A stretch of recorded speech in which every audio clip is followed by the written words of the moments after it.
здесь тоже медицина не в силе ему помочь. Турецкая клиника нам дает шансы, но на это у нас нет средств.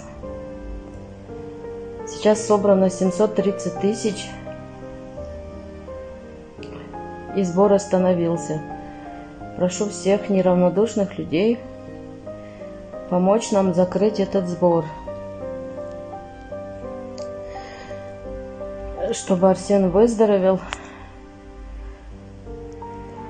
и был здоров, как все дети. Он хочет домой.